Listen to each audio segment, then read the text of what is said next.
Vraiment. Bonjour, ici André Fauteux du magazine La Maison du 21e siècle. Alors, aujourd'hui, dans ce troisième segment, avec Andrew Mikrovsky, qui m'a initié au champ électromagnétique au début des années 90, nous allons parler d'électrosensibilité et de sans-fil. Alors, bonjour Andrew, comment allez-vous? Bien, merci et merci pour l'opportunité. Ben, merci encore d'être là cette semaine. Vous êtes bien disponible et c'est très apprécié.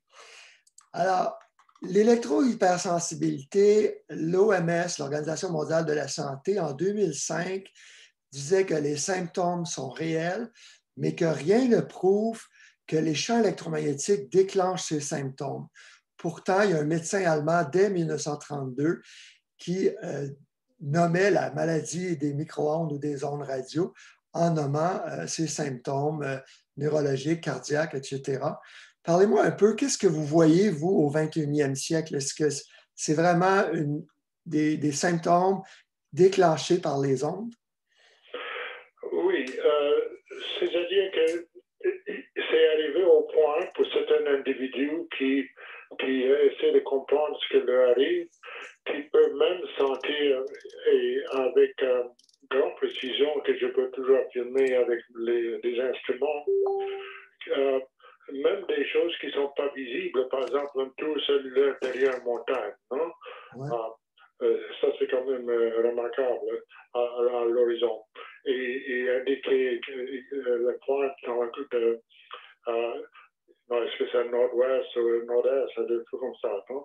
Et donc, les gens peuvent identifier selon certains sens qu'ils peuvent avoir, qui c'est, dans le près des yeux ou près du nez, parfois c'est la langue.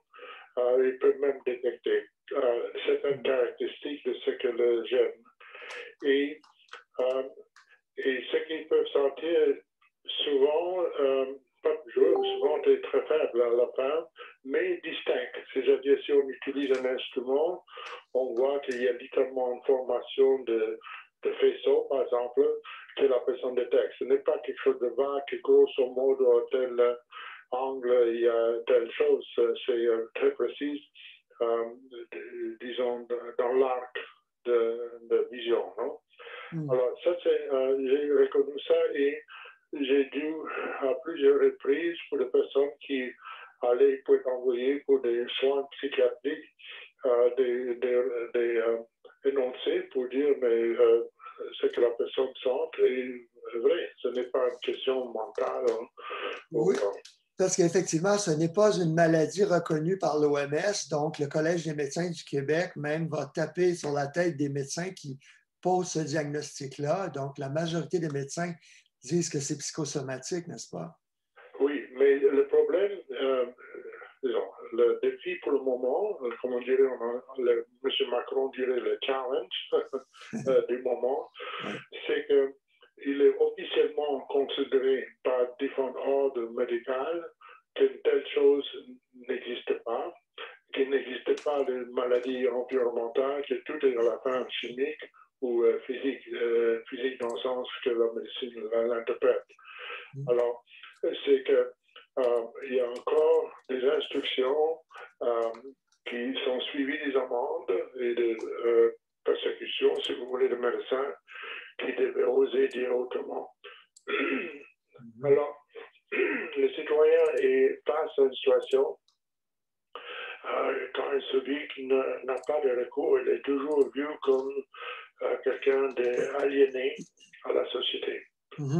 Pourtant, il y a des tribunaux, ici on le voit la semaine dernière en Californie, il y en a eu en France et ailleurs, qui reconnaissent l'hypersensibilité électromagnétique comme un handicap causé par le sans-fil.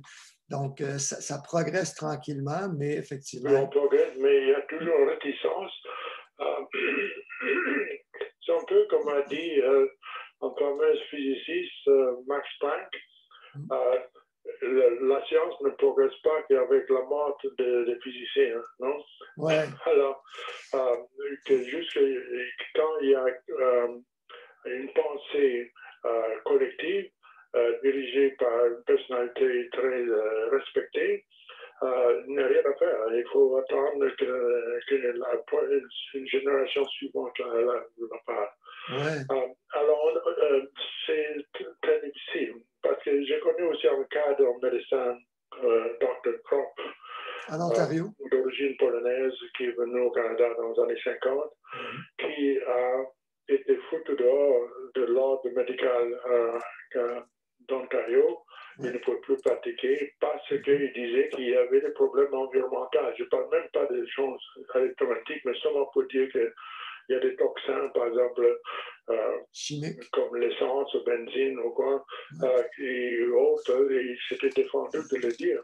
Il fallait avoir un ordre du Parlement d'Ontario pour permettre à M. Kropp de continuer d'être médecin. Ah, oui. Mais on peut, ça c'est pour un individu qu'il fallait avoir toute une loi passée par un Parlement.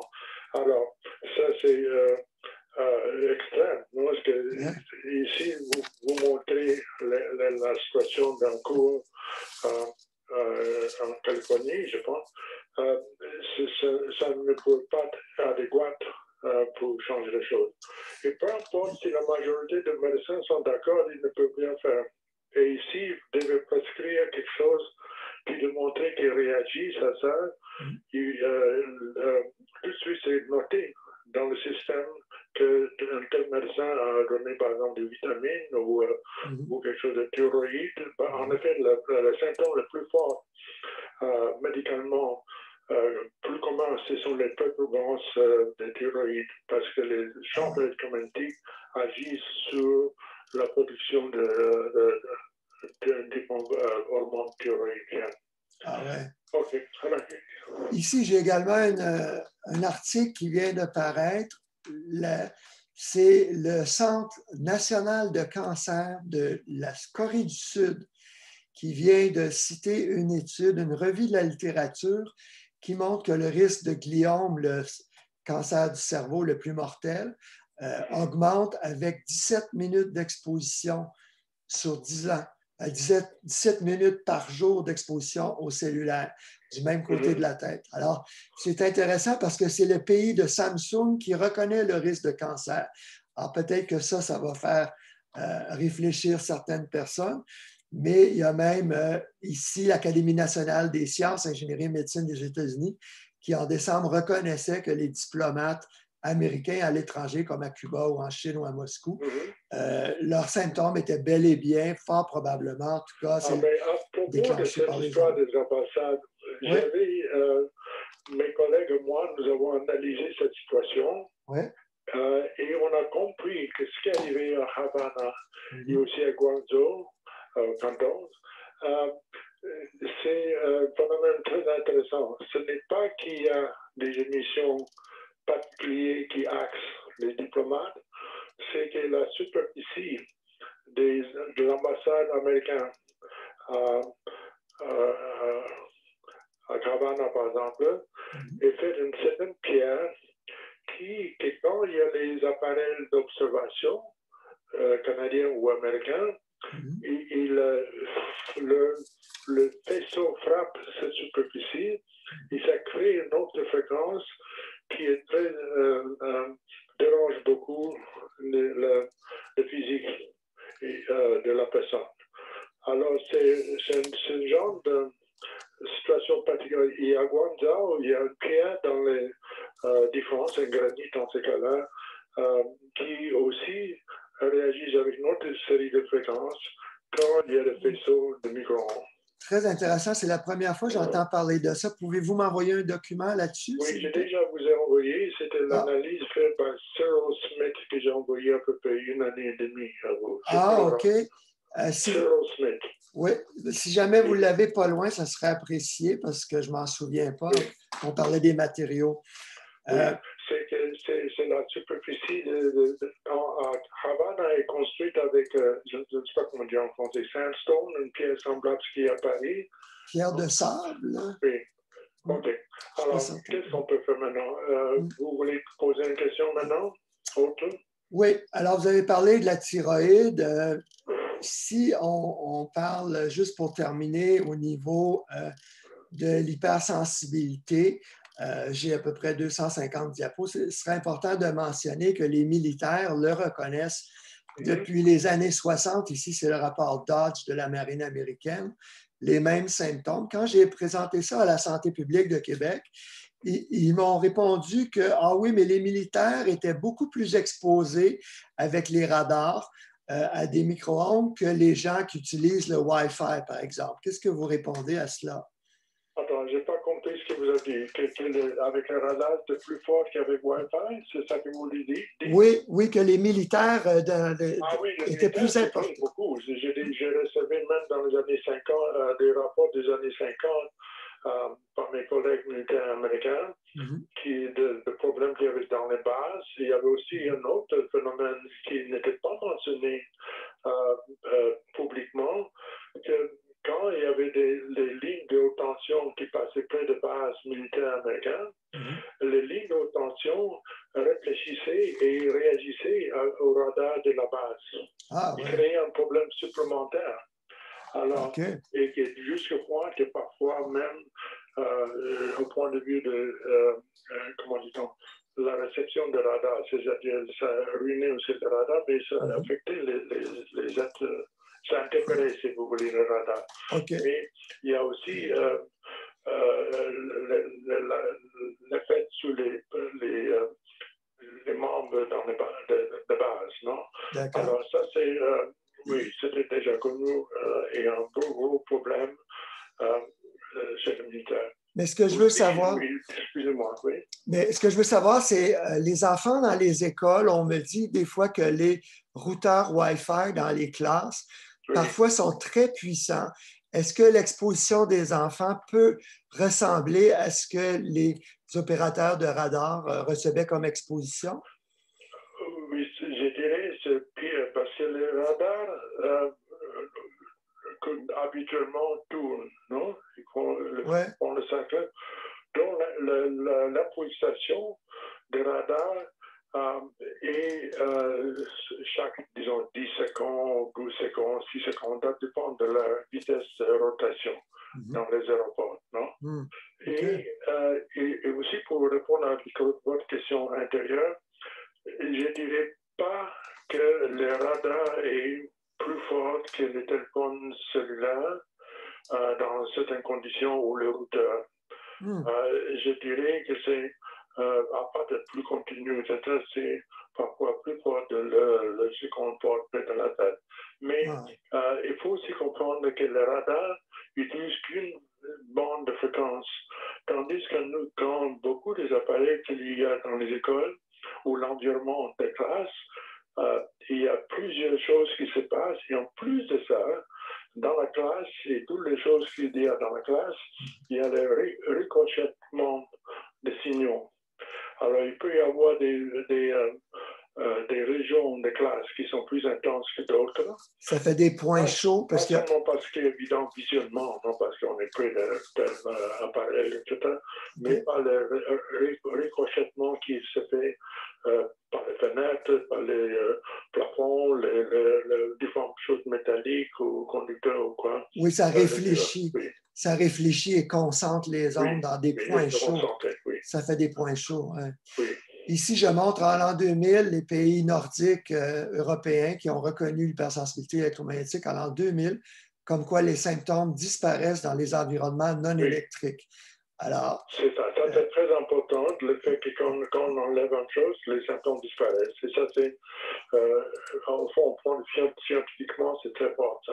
C'est le gros bon sens. Alors, ce n'est pas nécessaire d'attendre un avis de Santé Canada pour se protéger. Ici, il y a des lignes directrices des médecins de l'environnement en Europe, d'ailleurs, pour agir. Moi, ce qui me préoccupe le plus, ici, on peut parler de la prévalence. Magda Havas, la toxicologue ontarienne, dit que 2-3 % des gens sont intolérants aux ondes au point de ne plus pouvoir travailler ou vivre dans les environnements modernes. Mais il y a 35 % des gens qui ne réalisent pas que leur état de santé est affecté par les ondes. Et le docteur Belle-Pomme l'a vu avec plus de 1000 patients déjà, plus de 2000 patients qu'il suit, mais il a étudié 1200 patients, je crois, à ce jour.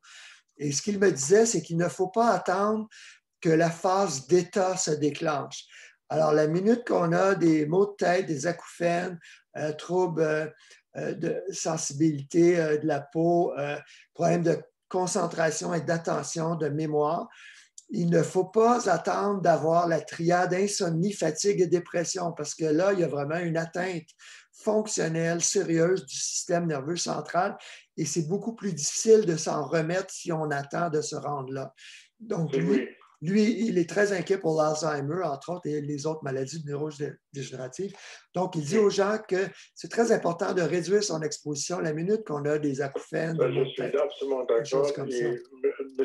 Belle-Pomme est au fond une étoile brillante dans tout ce domaine de recherche. Je suis d'accord.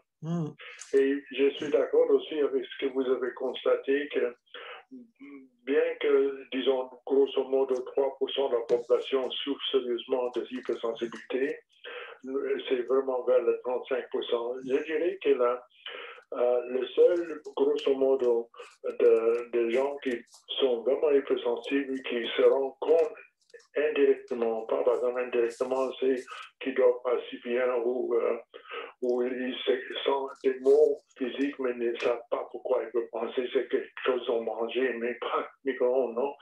C'est plus ou moins dans les 15%, 15 à 20% de la population. Que les gens savent que quelque chose ne marche pas, mais ne savent pas exactement pourquoi ou attribuent à quelque chose d'autre. Et le 35%, c'est probablement inclut les gens qui disent qu'ils ne réussissent pas à performer aussi bien qu'ils sont habitués de l'être ou qu'ils ne se sentent pas tout à fait juste à point. C'est ce que Magda Havas a vu dans les écoles où elle a filtré l'interférence de haute fréquence transitoire. Elle a vu le comportement des écoliers ainsi que l'état de santé et l'humeur aussi des enseignants s'améliorer. Cette histoire que votre M. Scully raconte. Ça, c'est ma diapo la plus importante. C'est très important de comprendre que quand il y a la pollution électromagnétique, et surtout dans la fréquence radio et micro-ondes, l'activité des vaisseaux de sang change. Parce que la façon dont les choses marchent, c'est que le cœur pompe le rafraîchit ion dans le sang et celle-ci normalement touche les parois du vaisseau et il donne quelque chose au-delà de parois aux parois et après il doit reprendre tout ce qui est toxique dans le corps par une autre le sens envers, au lieu de positif et de négatif, il reçoit les choses, il les transporte ailleurs dans le corps. Et ce rapport très important de la circulation est perturbé par les micro-ondes, c'est-à-dire le sang ne réussit pas aussi bien ou pas de transporter ce qui est frais, le poumon, l'oxygéné, et il ne réussit pas dans le toxin. Alors, c'est l'ensemble de l'influence de changer l'aspect normal continuellement 24 heures sur 24 heures fait qu'on commence à avoir des problèmes cardiaques associés au sang, au micro-ondes. C'est un épuisement progressif. Oui, docteur Belle-Pomme a remarqué que le sang va s'épaissir, il va moins circuler dans le cerveau, par exemple. Il va prescrire, il va prescrire de la papaye fermentée pour oxygéner le cerveau davantage en fluidifiant le sang. Je suis d'accord. Alors ici, on voit les limites d'exposition, les lignes directrices ridicules d'un pays à l'autre, ça varie. Donc, ça n'a rien de scientifique, c'est vraiment politique. C'est vraiment en Autriche, entre autres, qu'ils ont les recommandations les plus sévères. Mais ce que les gens ne savent pas, c'est que Santé Canada veut seulement nous protéger des effets thermiques à court terme des micro-ondes, tandis que les effets biologiques sont documentés depuis des décennies à des niveaux infimes, des milliers, sinon des millions de fois inférieurs aux limites thermiques ridicules de Santé Canada. Et Santé Canada a même ignoré une centaine d'études quand ils étaient censés remettre à jour le code de sécurité 6 sur l'exposition aux radiofréquences. Et l'ancien président de Microsoft Canada, Frank Clegg, qui dirige CKST, les Canadiens pour une technologie sécuritaire, a dénoncé le fait qu'une centaine d'études ont été ignorées par Santé Canada. Oui. Je ne sais pas si ça vous intéresse de savoir comment ça se fait que le standard existe, celui américain-canadien. C'est les militaires qui l'ont développé pour protéger seulement les officiers, les soldats à court terme? Non. Alors, après la guerre, Deuxième Guerre mondiale, c'est tout à cause de toute une expérience durant la guerre qu'on devait standardiser les choses pour fabriquer vite les bateaux, les armements, etc. Il y a eu la manie de faire le standard. Par exemple, le standard pour l'aluminium, pour l'acier, etc.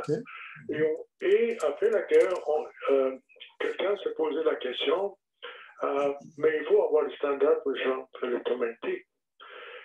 Et pour différentes raisons, même purement de procuration, etc. Et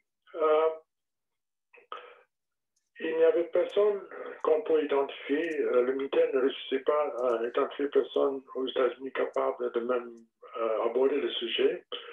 Donc, on a pris un scientifique nazi qui avait travaillé pour faire sa thèse de doctorat durant la guerre en Allemagne, dans le champ comme d'internement, nazi. Quel était son nom? Il faisait des essais sur les êtres humains. Son nom encore? Lui est devenu très brave à identifier dans quelles conditions d'intensité et chaleur on pouvait, et pour le vérifier sur les êtres vivants, l'être humain vivant, comment le courant passait dans le corps. Oui. Par exemple, de tel tissu, tel organe, autre organe, etc. Je m'excuse, Andrew, est-ce que vous vous souvenez du nom de ce scientifique nazi? His name? Je peux vous le donner un peu parce que ce n'est pas présent. Je pense que c'est Schwann. Oui. Mais je me trompe, je peux me tromper. Je vais vous donner un peu. Alors, et il était devenu professeur à l'Université de Rochester à New York et il commençait à donner le cours. Et dans les années 50, la flotte américaine a demandé à lui de faire un résumé. Et ce qu'il a développé, c'était comment,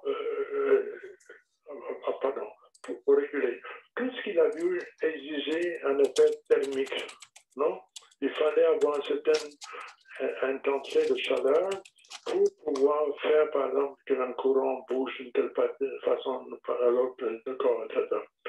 Alors, il a développé un système pour quantifier pour les typiques américains, un soldat américain, c'est une grandeur typique, un squelette en sel. Et si on met un thermomètre au centre de la masse de ce squelette en sel, on met un thermomètre. Et si la température augmentait dans Celsius dans 6 minutes, c'était ça ce qu'il fallait pour créer un standard autour. Et c'est ça le standard qu'il a donné, qui est comment faire une chaleur assez importante que tout le corps chauffe dans le Celsius, degrés Celsius. Alors, c'est arbitraire. Et ce standard, quand c'est venu au Canada, par hasard, servait beaucoup aux communications canadiennes, les premières communications micro-ondes qui étaient la téléphonie, la télévision qui était transnationale, parce que à cet standard, s'il y avait deux compagnies qui faisaient le routage, par exemple d'ici à Colombie-Britannique, si on utilisait les standards qui étaient développés, il y aurait interférence. Donc, le but était d'assurer que jamais il y aura interférence entre deux faisceaux de micro-ondes pour les communications. Au moment donné, c'était devenu Communication Canada, n'avait plus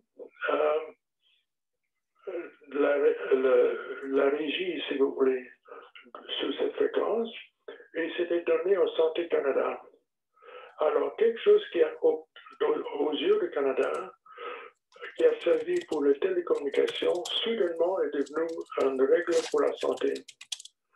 Et les règles de Safety Code 6, le Safety Code 6 présume toujours un peu de ce que les nazis ont fait, on présume qu'un soldat jeune, disons 20, 30 ans, en excellente santé, et qui peut, et qui a un certain volume de corps, et qui peut, dont le corps va pour lui augmenter de telle vitesse 11 degrés par 6 minutes.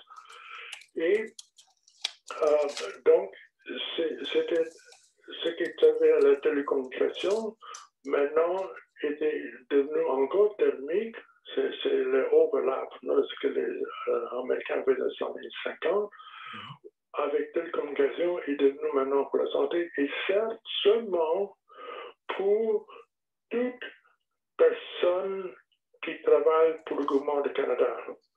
Mais parce qu'il n'y a aucun autre standard, c'est devenu standard pour monsieur, madame, n'importe qui, même un enfant de 6 ans ou 6 mois, qui est encore beaucoup plus petit, qui a toute une autre caractéristique de chaleur, si vous voulez, et où les femmes enceintes, qui ont toutes sortes d'autres situations, ces standards n'équivaut pas à aucune réalité de santé. Et comme peut-être vous savez, il y a eu plus depuis les années 50, jusqu'à maintenant, on connaît, il y a plus des effets dans le corps des êtres humains non thermiques, ça veut dire beaucoup d'intensité plus basse qu'il y a dans le thermique. OK? Bien. Alors, j'espère que je ne suis pas trop confondant dans ce que j'ai dit. Non, non, pas du tout. C'est important de parler de Herman Schwann. C'est ignoré, c'est vraiment ironique parce que le cancer du cerveau et les autres types de cancers qu'on voit reliés au micro-ondes, ce sont les cellules de Schwann qui sont attaquées, c'est-à-dire la myéline qui isole les nerfs. Ici, on voit Gro Harlem Brundtland, que j'ai connue, pas personnellement, mais dans les années 80, elle avait signé le rapport Brundtland sur le développement durable dans un rapport. Oui, je me souviens, je l'ai rencontré en Ottawa. Ah oui, hein? Notre avenir à tous. Elle est devenue première ministre de la Norvège avant de diriger l'OMS. Et en 2002, elle a annoncé aux journalistes, elle leur a demandé de fermer leur cellulaire parce qu'elle avait mal à la tête jusqu'à 4 mètres de distance quand un cellulaire était allumé dans la même pièce qu'elle, même si elle ne le voyait pas. Et rapidement, l'OMS l'a mis à la retraite. Donc, c'est malheureux, mais c'est ce qu'on voit. Les agences gouvernementales sont capturées par l'industrie. Ici, c'est un rapport de Harvard qui en a parlé. Et dernière chose, avant de passer, parce qu'il est déjà 10 heures, on va passer aux solutions. Mais les gens doivent comprendre que 70% des études sur les micro-ondes, lorsqu'elles sont financées par l'industrie, elles ne trouvent aucun effet biologique.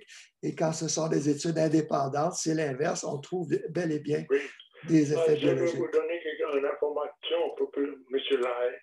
Quand vous vous souvenez, j'ai raconté qu'un de nos cofondateurs était le scientifique principal de IBM et que je vous ai dit que lorsque notre association s'est développée, c'est lui qui a rapporté à IBM qu'il fallait faire quelque chose. Alors, parmi les gestes qu'IBM a fait, c'était de créer le chair pour M. Lai à l'Université de Washington. C'est une façon pour la compagnie de se tenir au courant des dangers des micro-ondes. Ce n'est pas une information publique, mais c'est très intéressant parce que j'ai appris de M. Lai, justement, déjà dans les années, je pense que c'était 70, que ça venait d'être créé, la situation. Et M. Lai a aidé beaucoup de mes collègues dans l'Ouest. Peut-être vous connaissez Bill Bice et professeur Rauch. Non, je ne les ai pas connus. Je suis en contact avec Henry Lai. L'industrie lui a fait la guerre, évidemment. Quand les chercheurs financés par l'industrie publient des choses qui déplaisent à l'industrie, ils perdent non seulement leur financement, mais leur crédibilité est attaquée par ces compagnies. Oui, je suis d'accord. Alors, okay. Si on parle de solutions, on voit qu'en France, il y a une loi nationale qui interdit le Wi-Fi dans les crèches, là où résident les bébés de 3 ans et moins, mais aussi aux primaires, ils sont obligés d'éteindre le Wi-Fi lorsqu'il n'est pas utilisé pour des activités pédagogiques. Et il y a plein de pays qui agissent, par exemple en Belgique, où on interdit la publicité pour cibler les enfants avec un cellulaire.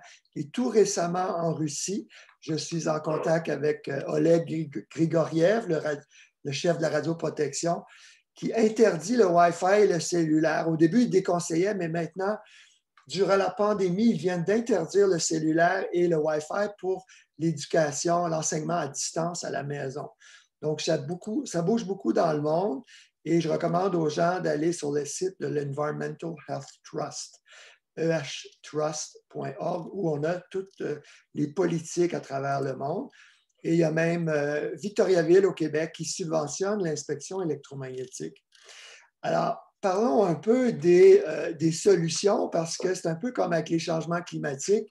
Plus on attend des preuves hors de tout doute, plus on risque d'être frappé fortement par la vague. Quelles sont vos recommandations pour réduire l'exposition au micro-ondes? C'est fait comme moi, je n'utilise pas. Oui, j'utilise la ligne au téléphone, je n'ai pas de routeur, rien, non? Oui. Alors, et je fais l'évitement, comme on dit, l'évitement prudent. L'évitement prudent, oui. Et notamment, comme vous, j'essaie de sensibiliser que les gens pensent autrement. Mais je pense que c'est très difficile pour les gens de penser qu'ils peuvent se permettre de vivre différemment. C'est une question de collectivité, d'attitude, etc. Et aussi, j'ai dans ma tête souvent ce souvenir que quand j'étais plus jeune, dans les années 50, 60, il y avait beaucoup de tours d'antennes pour les télévisions. Partout, tous les toits avaient des antennes. Et après, c'est disparu. Alors, il est possible que beaucoup de ce qui se passe aujourd'hui va probablement par d'autres raisons être remplacé par des espérons de quelque chose de plus vivable. C'est important d'avoir la communication, comme on appelle ça, le Global Village, le village global, comme disait McLaughlin. Et ça a beaucoup aidé l'histoire de la Terre, que maintenant on peut voir tout ce qui se passe. Par exemple, quand il y a eu l'invasion du Capitole à Washington, que tout le monde peut voir en même temps qu'est-ce qui se passait à l'intérieur parce que les gens avaient le téléphone cellulaire et les tablettes, non? Ça, c'est très important parce qu'autrefois, on n'aurait jamais pu faire ça. Et ça permet à la conscience mondiale, si vous voulez, de comprendre ce qui se passe. Mais il y a une meilleure façon de faire ça et ça va épanouir. Mais entre-temps, c'est important que ceux qui sont capables de faire les lois, les conformes. Et c'est pas facile parce que déjà, vous avez une résolution qui a été faite en 2011 par tous les pays, le Parlement européen et le Conseil d'Europe, qui était basé sur 9 années d'études entre tous ces pays européens et accord tout ça, qui a créé des standards et aucun pays européen n'a encore absorbé ça. Et ces standards sont très bons. Ils sont très semblables à bio-initiative et ils sont viables et pour aider que, par exemple, pour les hypersensibles, qu'au lieu que ce soit 35% de la population affectée, ça diminuerait peut-être à plus de 5%, et le sévère, peut-être ça peut diminuer à 1% de la population. Ça, c'est une grande pas en avance. Mais même avec ces structures-là, il n'y a pas encore rien de fait. Par exemple, quand j'étais dans une cause à la Cour supérieure de Québec, et j'ai pu démontrer qu'il y a cette résolution de l'année 2011.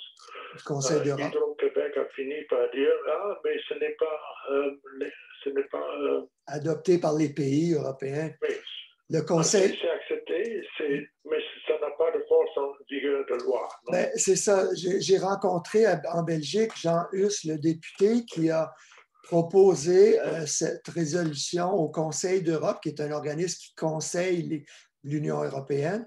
Et il m'a dit la seule raison pourquoi cette résolution a été adoptée, c'est qu'il n'y avait pas d'engagement politique au fait d'adopter la résolution. Mais pourtant, c'est très intéressant. La raison pourquoi cette résolution existe, c'est à cause du prince Baudouin de Belgique. Ah ouais? Qui lentement faisait des conférences sur toutes sortes de problèmes d'hypersensibilité, même chimiques par exemple, et autres aussi. Okay. Et c'est lui qui a poussé, qui a financé un peu, que ça puisse marcher.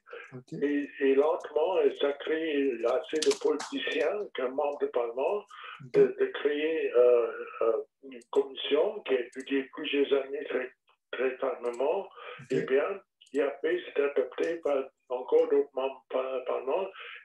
Bon, donc, il y avait une volonté politique, mais pas une volonté à un autre niveau. Et ça, c'est très étrange à la fin. Mais je suis très intéressé par ce que vous avez constaté. Alors, continuez avec ce que votre collègue a dit. Alors ici, cette diapo montre les études, les mesures faites par le gouvernement français qui a découvert que 9 cellulaires sur 10 ne respectaient pas la limite d'exposition pour éviter les effets thermiques. Et tout de suite, ça force les fabricants à changer les logiciels des appareils pour qu'ils émettent moins. Mais ça ne concerne pas les effets non thermiques avec les très faibles expositions. Mais c'est déjà très sérieux si 9 appareils sur 10 échauffent les tissus biologiques en moins de 6 minutes. C'est très grave. Alors, il y a Marc Arasi, le médecin français, qui a sonné l'alerte PhoneGate, qui a été nommé par un journaliste du journal Le Monde. Donc, ça bouge beaucoup en Europe, mais ici, ça bouge pas mal moins. Alors, voici les recommandations que je fais quand je donne des conférences. Évidemment, il y a peu de gens, effectivement, qui veulent abandonner le sans-fil parce que ça fait beaucoup de chicanes dans les familles, n'est-ce pas? Oui. Donc, quand on veut continuer d'utiliser, alors les experts vont dire, bien, utilisez le texto le plus possible. Il y a aussi le AirTube, qui est un écouteur qui, excusez-moi, on a un appel qui rentre, mais on va le laisser passer. Vous devez connaître ce type d'écouteur. C'est comme un stéthoscope dans le sens que le dernier 6 pouces, c'est un tuyau de caoutchouc. Donc, il n'y a pas de fil électrique, il n'y a pas de champ électromagnétique qui rentre dans l'oreille et le son est transporté par l'air. Donc, c'est le genre de précaution. Le genre de précautions qui sont recommandées. Parce qu'autrement, le fil deviendrait en antenne en soi. Oui, exactement. Oui. Exactement. Donc, il y a plein de choses qu'on peut faire pour se protéger, comme écourter les appareils les appels quand la réception elle est faible. Et il y a aussi un adapteur pour iPhone et iPad. Ici, en haut à gauche, c'est les câbles Ethernet que j'ai fait installer par José Lévesque partout dans ma maison. Sur 3 étages, je peux brancher mes appareils avec un câble Ethernet qui permet de naviguer beaucoup plus rapidement par fibre optique. Oui, justement, c'est très bien. C'est ce que nous avons aussi. Oui. OK.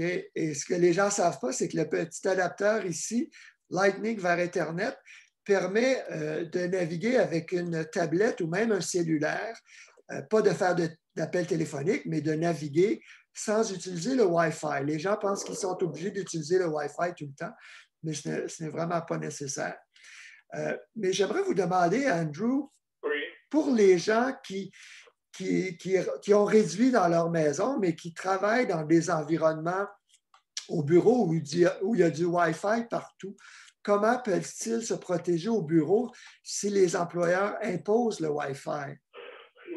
L'unique solution que je connais, disons, qui vient à ma tête, c'est des produits comme vous avez déjà mentionné la fois précédente, ADR, qui peut au moins diminuer pour s'asseoir dessus ou pour mettre sur le pad, non?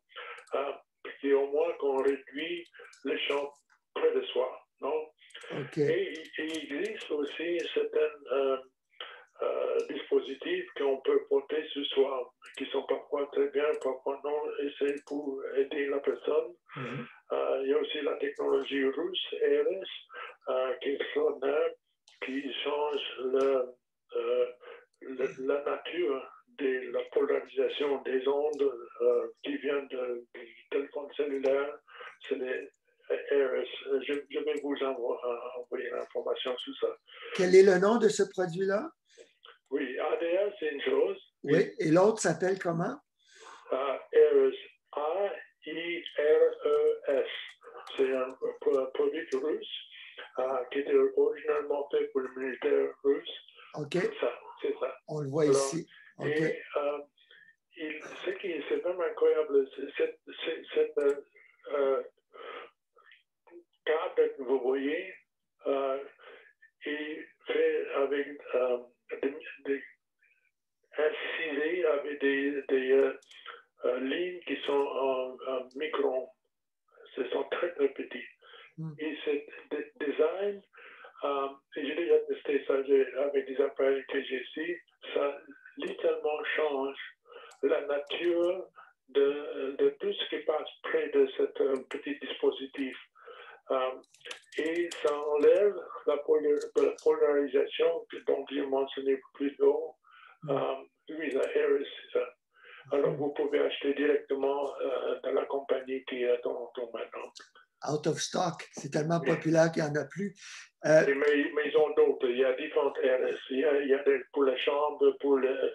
Okay. C'est là pour les téléphones, c'est différent. Mais il y en a d'autres RS si vous regardez dans la RS Tech. Oui. Il y a d'autres produits. OK, mais donc vous êtes convaincu que ça fonctionne. Mais est-ce que ça fonctionne tout le temps pour tout le monde? C'est un processeur qui réagit à tout ce qui se passe et le convertit tout de suite. Et donc, l'effet est permanent pour tout le monde et pour toutes les fréquences? Oui, tout le monde, oui. Pour toutes les fréquences également? Oui, oui, ça va. Ils ont testé jusqu'à 24 GHz. OK, OK. Il y a la Shungit également. Qu'est-ce que vous pensez de la Shungit? Shungit, là, ça c'est un problème de certains matériaux. Shungit collecte l'information. Par exemple, si vous utilisez le Shungit et vous devenez par hasard stressé pour toute autre raison, par exemple, une dispute avec votre épouse, par exemple, alors, c'est enregistré dans un sens que si la prochaine personne vient de près de Shungit, qui était exposé, ce stress va peut-être être émis à vous. C'est vraiment incroyable. Alors, donc, il faut gronder de temps en temps le Shungit. Ou on le met dans une boîte en métal pour une nuit et ça devait faire ressortir tous les charges de mémoire. Et le problème aussi avec Shungit, c'est qu'il faut avoir beaucoup de masse pour avoir un effet. Par exemple, j'ai mesuré qu'est-ce qui s'est passé en mettant un Shungit en dessous d'un routeur. Ouais. C'est seulement quand j'avais éteint une épaisseur aussi grande que 1 pouce de hauteur, non, imagine, et 4 pouces carrés, non, que j'ai pu voir que les jambes littéralement diminuaient de hauteur. Si on mettait des petits morceaux, ça changeait absolument rien. Mais moi, je croyais que la Shungit ne changeait pas la mesure des micro-ondes, mais que plutôt non, ça... Elle peut diminuer la mesure de micro-ondes, mais il faut avoir beaucoup de masse. OK. Ah. Par exemple, le morceau qui marchait, c'était quelque chose comme 700-800 $. Vous comprenez? C'est trop. Disons, si vous avez l'argent pour ça, ça va. Ouais. Un shungite grand, épais, volumineux, pour faire des choses que vous voulez, par exemple pour le routeur.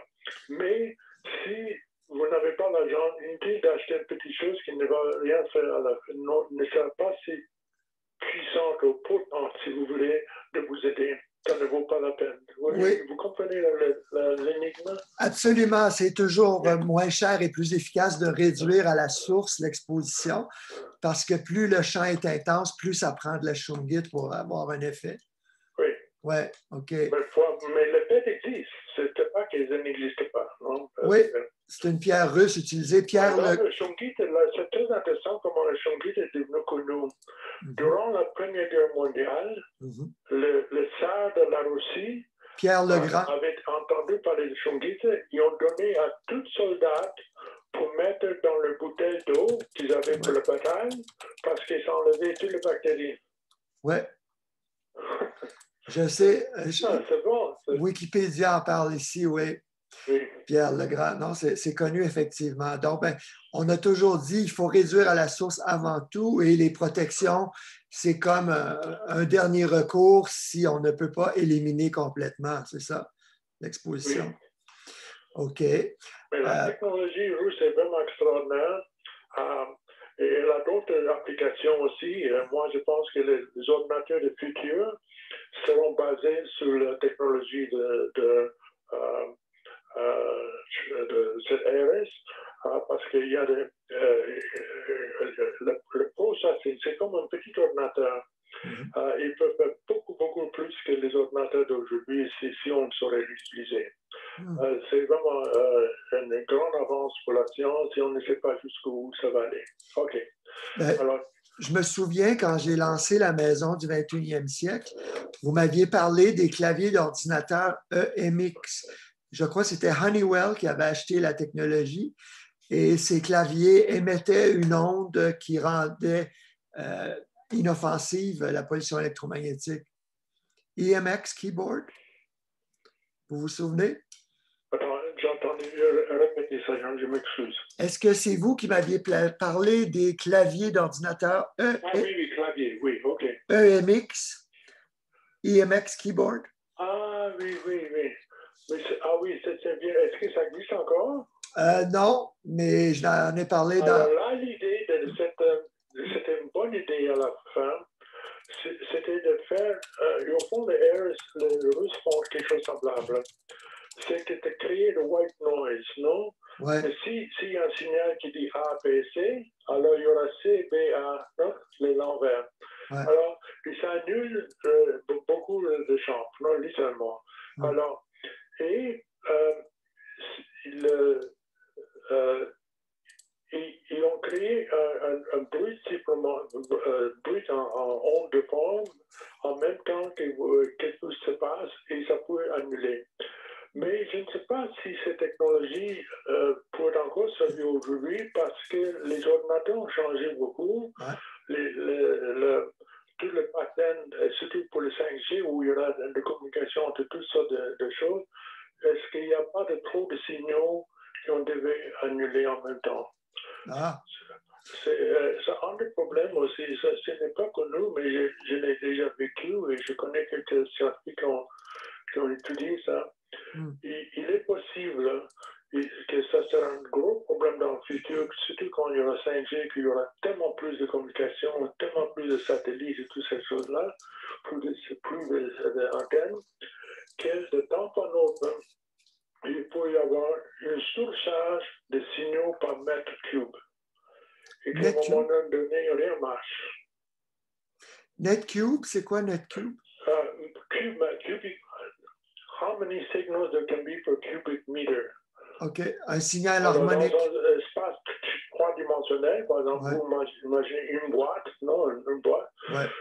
Dans cette boîte, dès qu'il devait y avoir plus de signaux qu'un certain chiffre, plus rien marche. OK. Blackout. Ben, c'est ça. Il y a une saturation. C'est qu'à un moment donné, il peut y avoir ce problème que parfois il y aura saturation dans l'espace. Et pour les êtres humains qui sont faibles, il y aura des degrés de saturation qui peuvent même être mortels.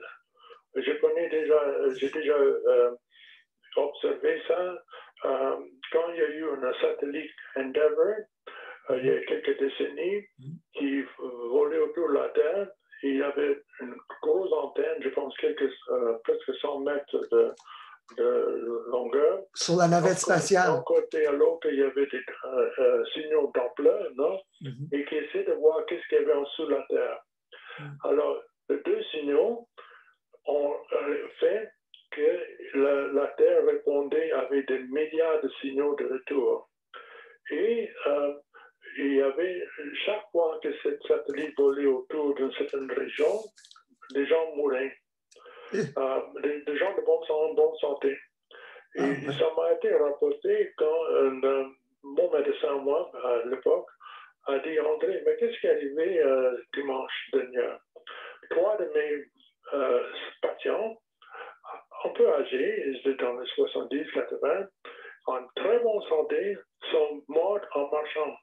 Comme ça, pouf, tombés par terre, non?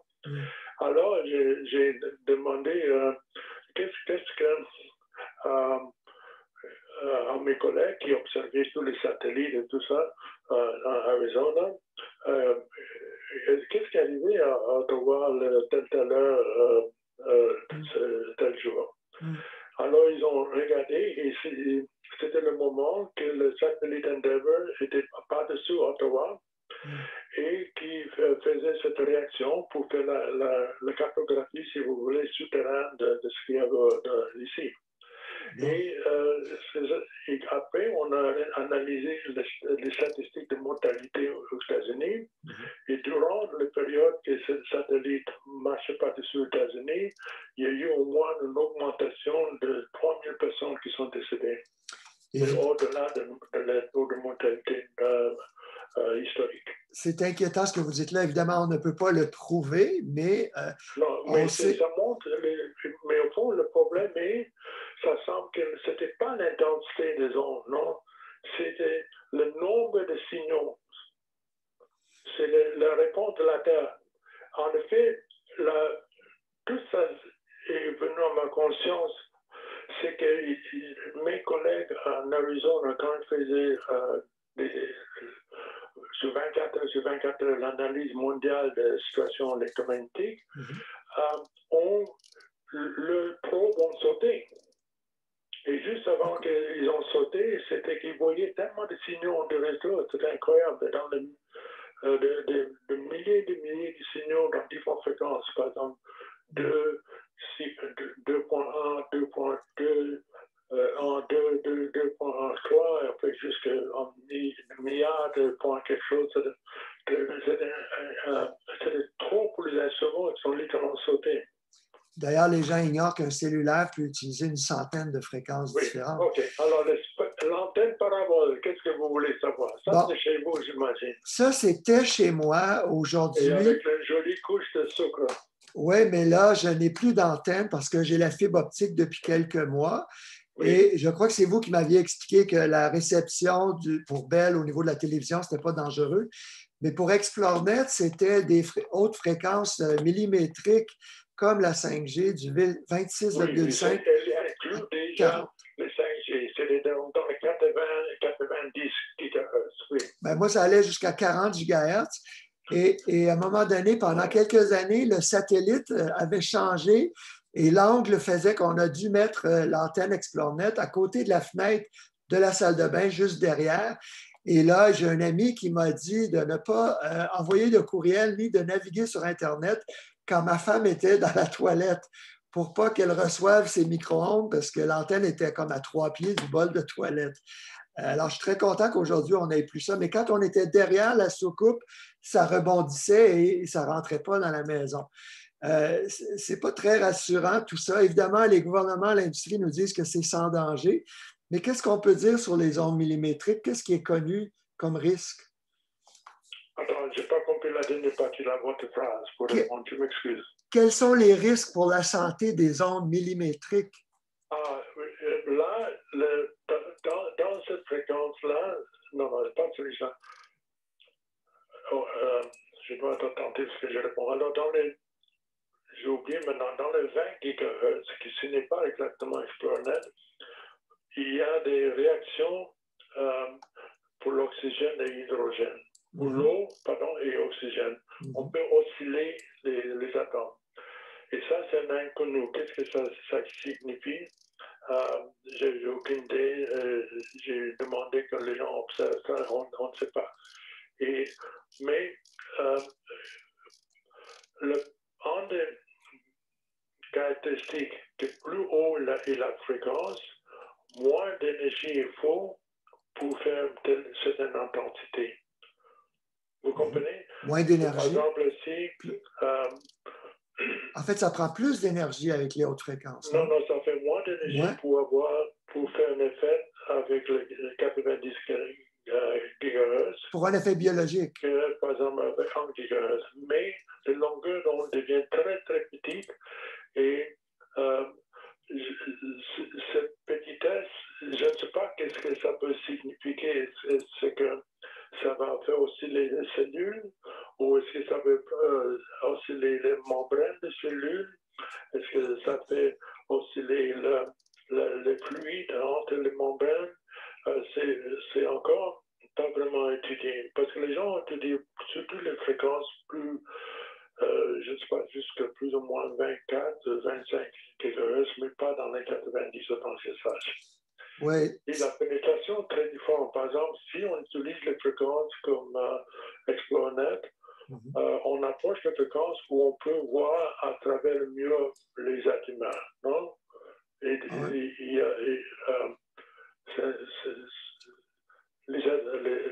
formes vivantes deviennent luminescentes. C'est ça, ça veut dire si vous avez un écran, on peut le voir, luminescent, et on peut voir derrière ça pénètre bien le mur, si vous voulez. Ah oui, c'est intéressant. Ce qu'on nous explique au gouvernement et dans l'industrie, c'est que les plus hautes fréquences sont moins pénétrantes. C'est ça. Donc, ça va être seulement... Ça commence à 7. C'est-à-dire...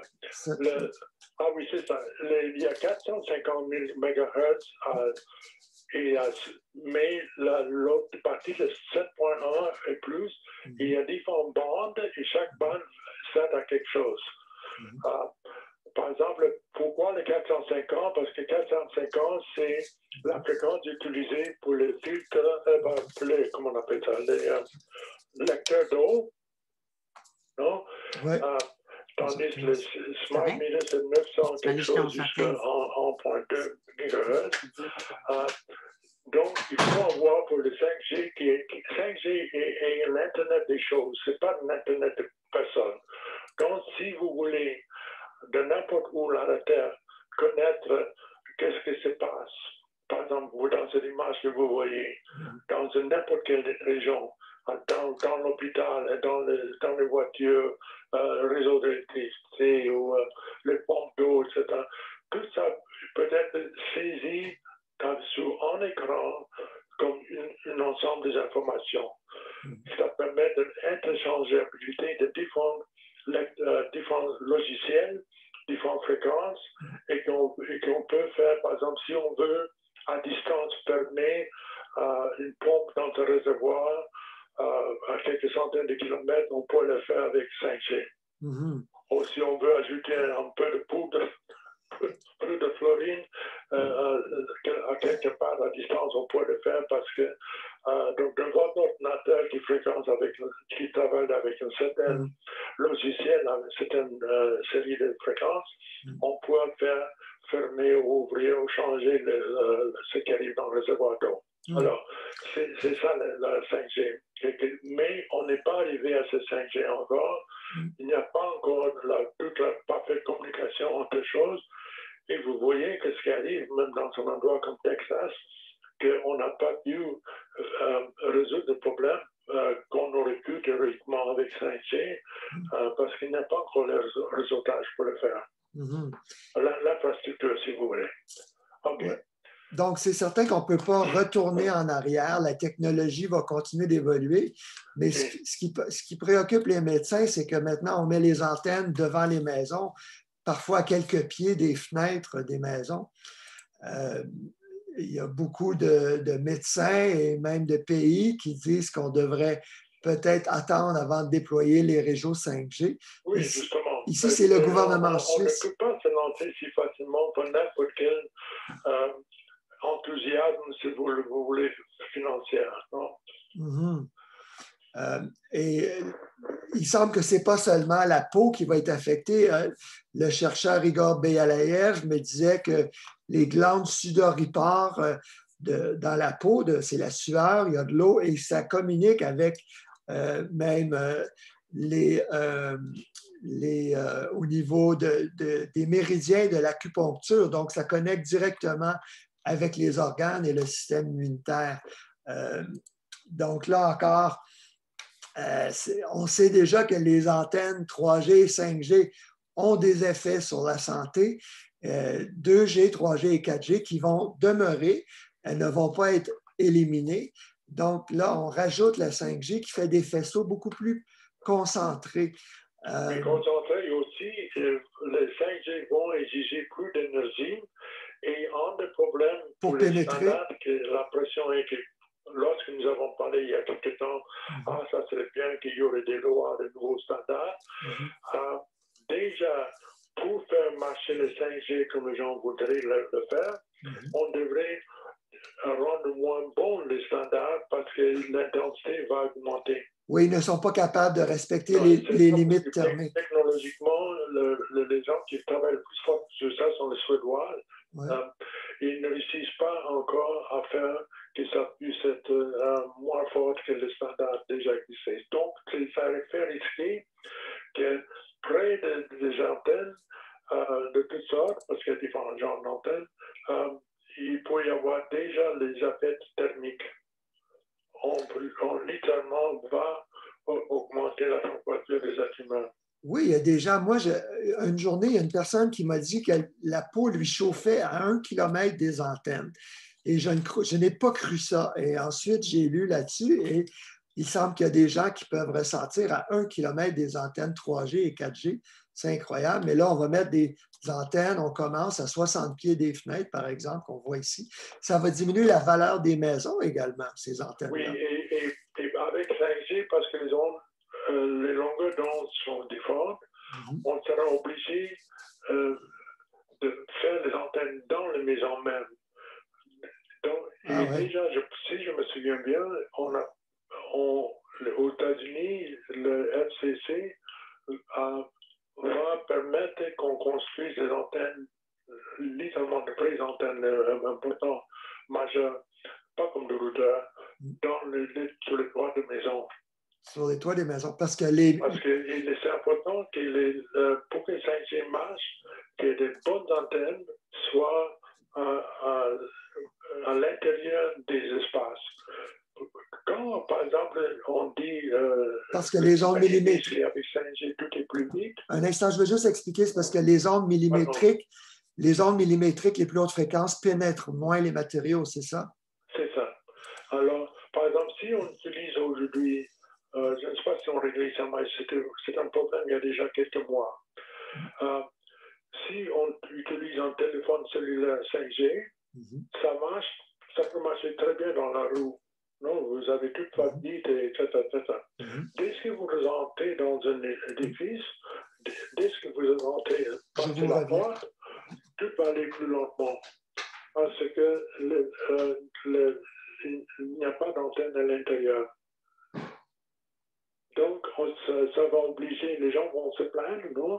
Donc, on va obliger que les antennes, il y ait des vraies antennes de distribution, pas de routeur, les antennes pour l'ensemble de la population soient mises dans les salles, dans les maisons. Ou dans les salles, c'est-à-dire comme le restaurant, le bureau, mais dans la maison au moins sur le toit. Et donc, pour les hypersensibles, ça serait presque un enfer.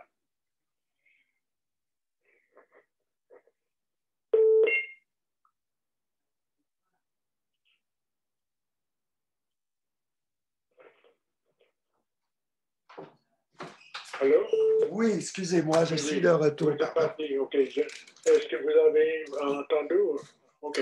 Alors, Oui, continuons. pas complètement, mais je suis désolé, j'avais une petite urgence.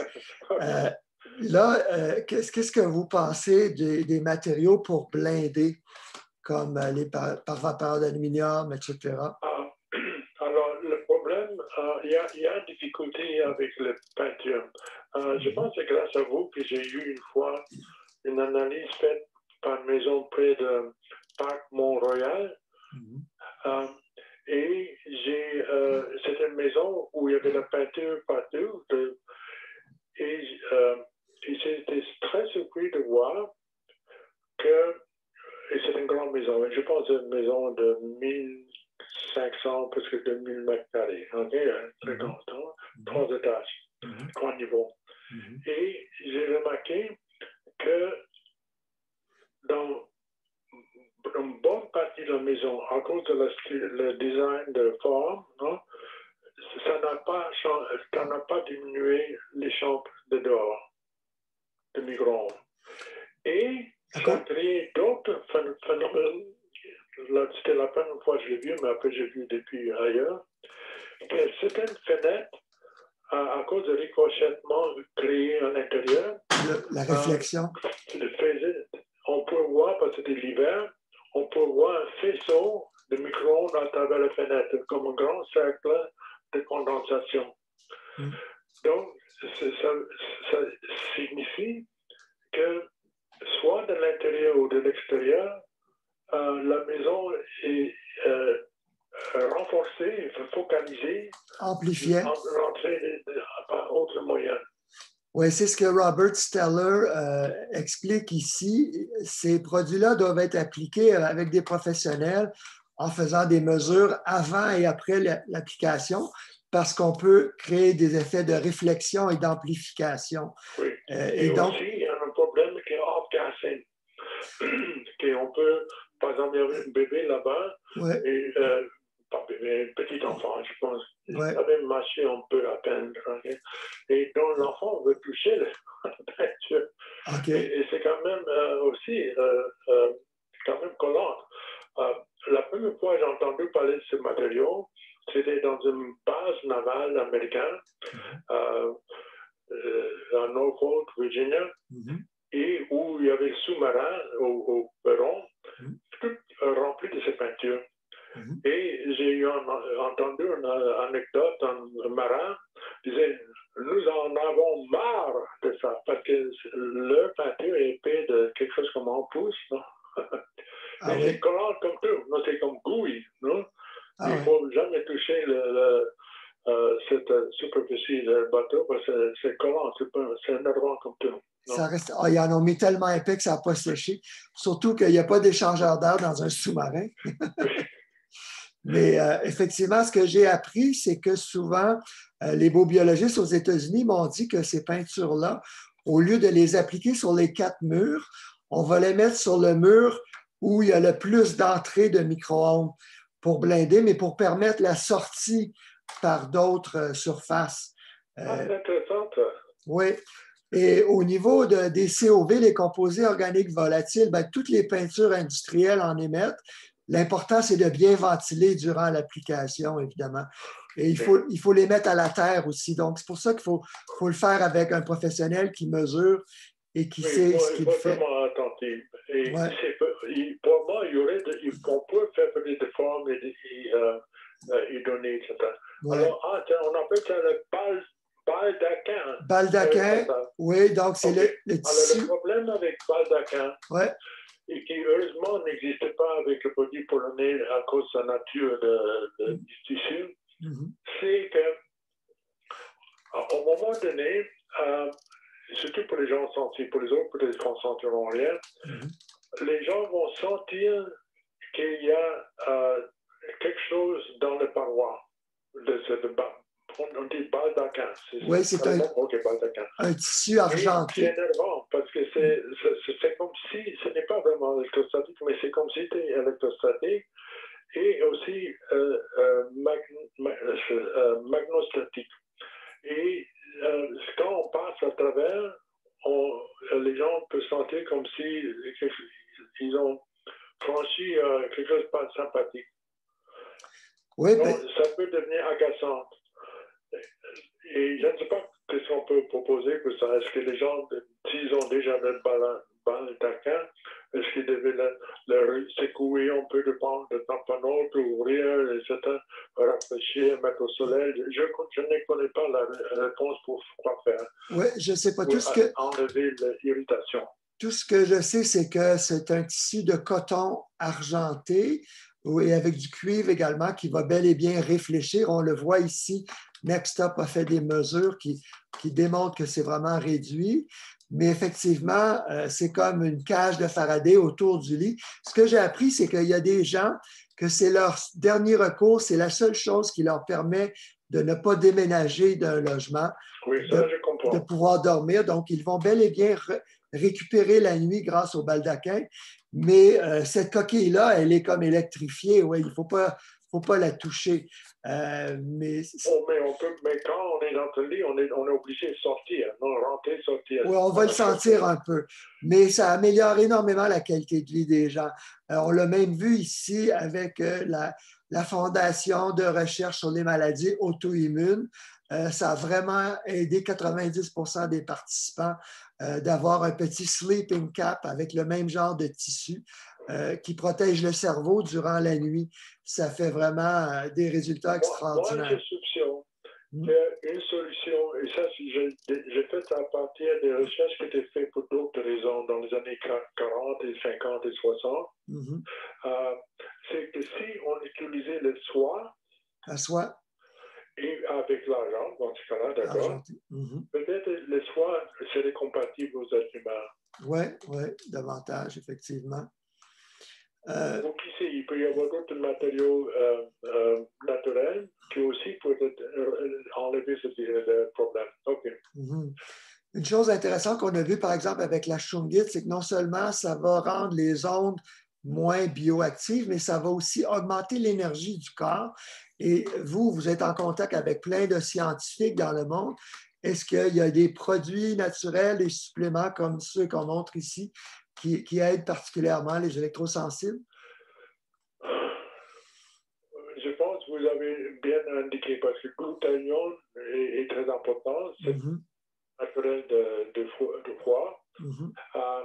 Le vitamine D est très important. Ça, c'est même reconnu francophoniquement aussi. Je ne sais pas. Quand vous avez mentionné la mélatonine, j'ai déjà dit hier que c'est très important. Il y a un rapport entre mélatonine et sérotonine naturelle, non? Qu'il faut remettre en question. Je ne sais pas quoi. Oui, le ginkgo biloba aussi, Dr. Bellepomme l'utilise. Ginkgo biloba, ce qu'il fait, qui est important, mais ce n'est pas le miracle sans soi. C'est que le ginkgo biloba aussi apporte l'oxygène au cerveau. Et ce n'est pas l'unique fonction. Dans tout ce que vous montrez, il y a toutes sortes de bienfaits, mais est-ce que et qu'il faut peut-être, c'est bien d'avoir cette liste, et peut-être chaque personne voit selon le propre cas qu'est-ce qui le convient. Chaque personne est unique. Une chose qui n'existe pas là-bas, c'est l'importance de, comment on appelle ça, flavonoïdes, bioflavonoïdes. Oui, contre les allergies, entre autres. Hein? OK. Il faudrait que je les rajoute dans la liste. Ça vaut la peine, oui, bioflavonoïdes. Et puis le sel d'Epsom, moi je connais un petit garçon que la seule façon d'être soulagé, c'est de prendre un bain. Comment est-ce que l'eau et les sels d'Epsom protègent? Ça, je pense en déchargeant le pont, mais ça, je ne connais pas. Je n'ai pas vu ça. Je ne sais pas quoi dire, donc je ne peux pas donner de commentaire. Ah, d'accord. C'est la première fois en 30 ans que vous ne pouvez pas commenter. Ça fait sortir, ça décharge le corps de cette union. je peux imaginer ce phénomène. Et je pense, est-ce que ça ne fait pas comme un blindage? L'eau va absorber les ondes et empêcher que nous rentrent dans le corps, peut-être. Ouais. Il y a aussi ça, Dr. Kropp, les médecins de l'environnement le voient, il faut désintoxiquer le corps qui a été attaqué par les moisissures, les pesticides, les métaux lourds. Et au niveau de la pandémie actuelle, est-ce que ça vous inquiète? Les ondes électromagnétiques vont jouer sur les virus?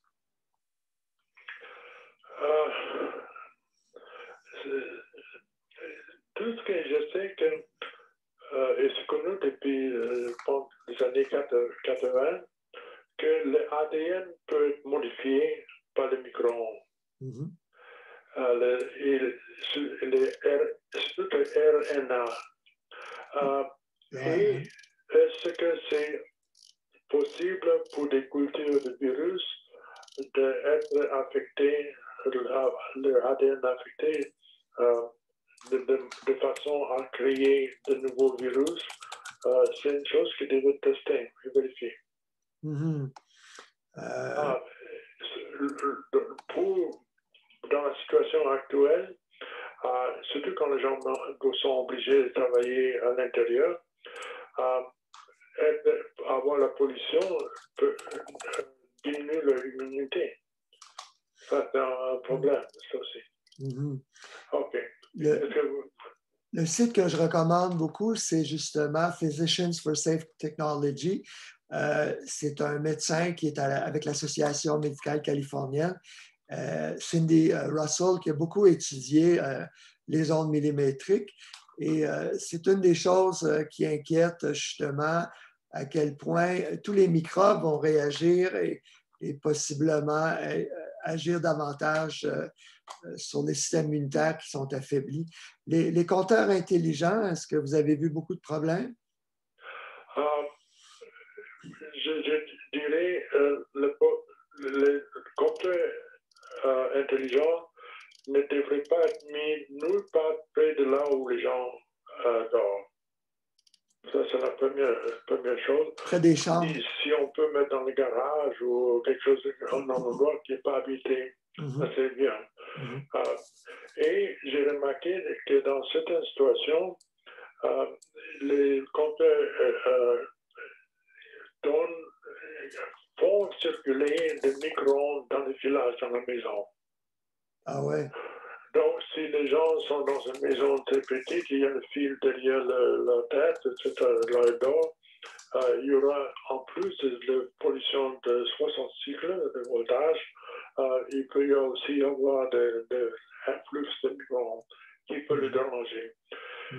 Ça, c'est venu à mon attention dans une résidence créée par la Société canadienne d'hypothèque logement pour les hypersensibles à Ottawa, où les fils, supposément pour aider les gens, étaient mis à l'auteur d'1 mètre, où il était en plafond, où ils étaient mis dans le mur, et les gens dormaient parce que c'est très petit, c'est comme des bunkers, dormaient la tête contre le micro-ondes et commençaient à avoir plus des réactions dès qu'il y avait des lecteurs intelligents. Alors, ils avaient à niveau de tête des intensités assez grandes. C'était quelque chose comme 4 microwatts per centimètre carré. C'est très élevé.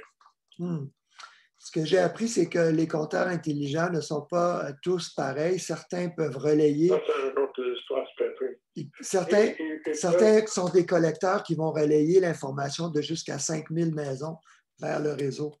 Ça peut arriver, et justement, et parfois l'intensité de la maison qui émet au nombre des autres peut être vraiment très forte. J'ai déjà vu comme 10 microwatts par centimètre carré ou disons 100 000 microwatts par mètre cube. Ça a été reconnu d'ailleurs en Californie. Ici, que certains, les micro-ondes des compteurs intelligents sont émis en moyenne 9600 fois par jour.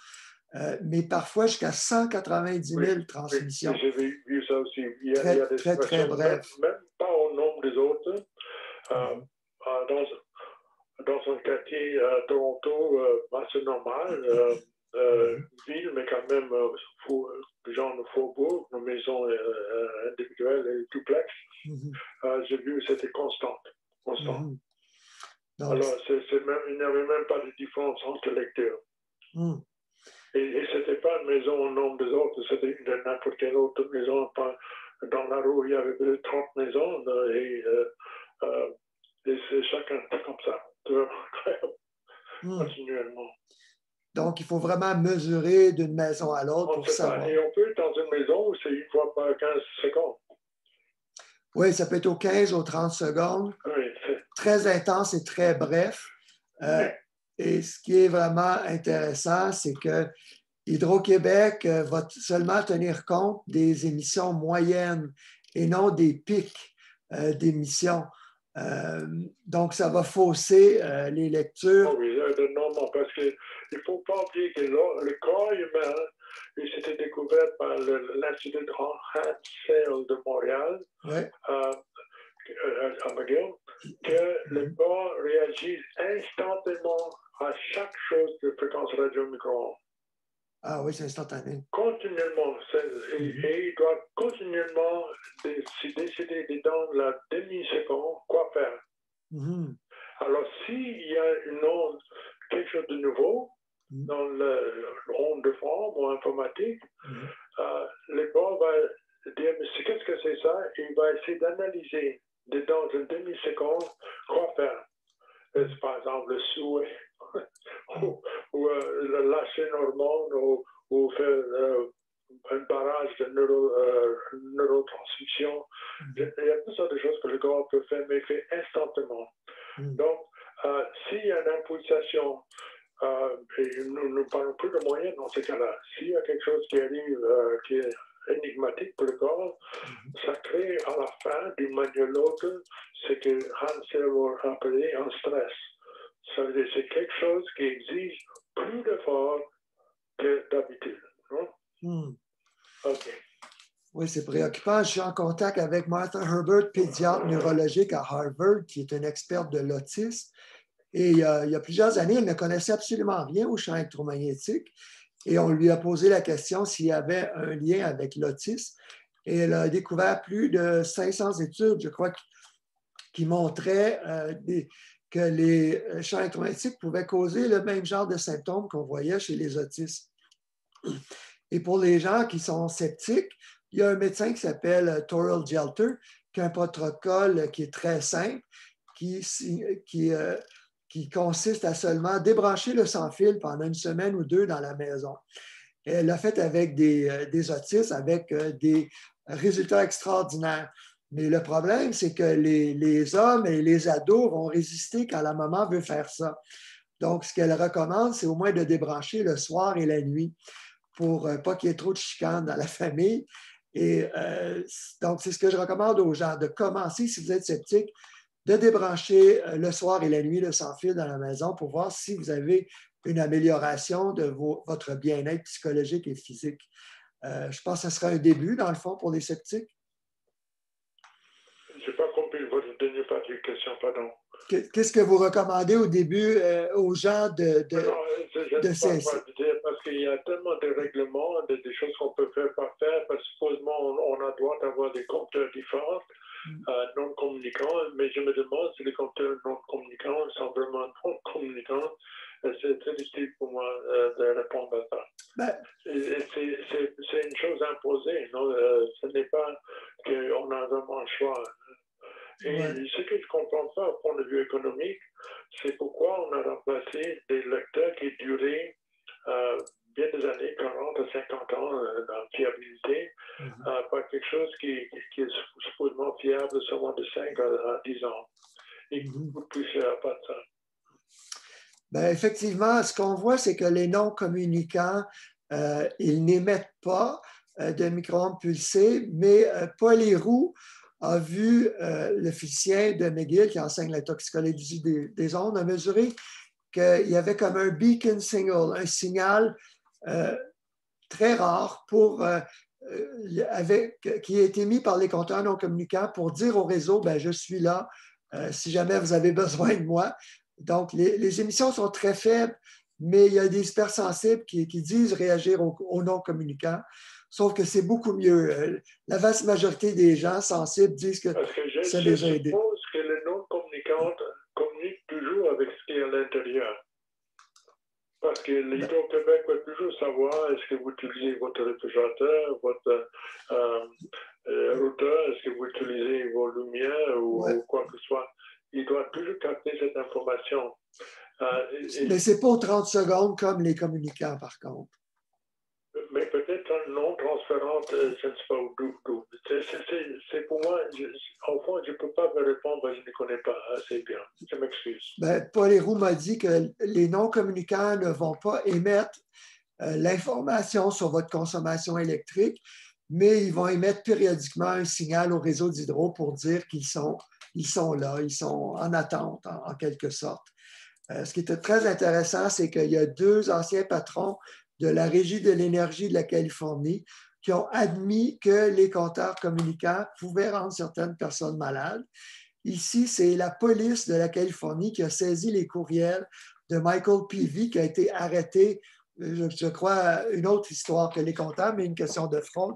Et ils sont allés lire ces courriels. Et dans un de ces courriels, ils communiquaient avec la compagnie Pacific Gas and Electric en disant oui, il y a vraiment des gens qui ressentent la douleur et on devrait offrir les compteurs non communicants. Alors, si les 2 anciens, lui et une autre ancienne présidente de la Régie de l'énergie de la Californie. Cette nouvelle, je ne connaissais pas. Ouais. Donc, si ces gens-là est inquiets, c'est pour ça que c'est une raison de plus de commander le compteur non communicant d'Hydro-Québec qui coûte 85 $ à installer et ensuite 2,50 par mois pour la lecture mensuelle. Il y a aussi pour les locataires un bouclier de compteurs intelligents. Alors ça, je ne sais pas ce que ça signifie parce que ce que le bouclier fait, c'est qu'il empêche, je suppose, on réduit de 98 la capacité de communiquer à l'extérieur. Est-ce que ça signifie qu'il va consommer plus d'énergie pour pouvoir communiquer? Non, ça permet quand même la communication avec Hydro-Québec. Le 2 d'émissions est suffisant pour transmettre l'information à Hydro. Est-ce que la compagnie réussit à recevoir? Oui, il n'y a pas eu d'impact sur la communication et la consommation. Oui, ça signifie que si Hydro est capable de recevoir l'information qu'ils veulent, ça veut dire que l'intensité des smart meters est déjà trop élevée. Il n'est pas nécessaire, c'est surélevé. Tout à fait. Et encore ici, Robert Steller de Breathing Easy disait il faut faire attention. L'idéal, c'est de changer le compteur, mais quand on installe ces boucliers, il faut mesurer avant et après. Parce que lui, il craignait une amplification de fuite et de concentration des ondes dans la maison. Donc, il faut vraiment mesurer pour s'assurer qu'à l'arrière, c'est vraiment bien scellé. On doit mettre un ruban d'aluminium. Oui, que celui des voisins, ça j'ai vu aussi. Que quand les gens, souvent, ce qui arrive, le voisin plus mauvais parce qu'il y a la formation de faisceaux qui ne vient pas nécessairement avec votre compteur à vous. Ça dépend de la structure de toutes les choses qui est dans la maison, là où il y a l'eau, comment on appelle ça? L'aqueduc, l'entrée d'eau. La pluie, quand il trouve, tous les toits de maison, on met des canalisations d'eau de pluie. Les gouttières. Les gouttières, c'est ça. Les gouttières sont souvent métalliques. Ils peuvent aussi être récepteurs de micro-ondes et canaliser ailleurs ou augmenter ou dès qu'il y a un coin de gouttière, ça crée aussi d'autres effets et qui peuvent être affectés par les compteurs de vos voisins ou de routeurs de vos maisons. Ah oui, tout ce qui est métal agit comme une antenne qui peut concentrer et réfléchir les ondes. OK. Fascinant. Andrew, il est déjà 11 heures. OK. C'est vraiment un grand plaisir d'échanger avec vous. Merci. On va référer les gens à votre site de l'Association planétaire pour l'assainissement de Je dirais que l'énergie. comme ça, dans ce cas-là, ça vaut la peine de mettre quelque chose derrière et un bon matériau, c'est aussi les ADR, mais il y a bien n'importe quelle autre mèche est bien. OK, pour blinder les compteurs Oui, intelligents. oui. D'accord. Merci. Parfait. Merci beaucoup. Au plaisir. À la prochaine. Bonjour. Au revoir.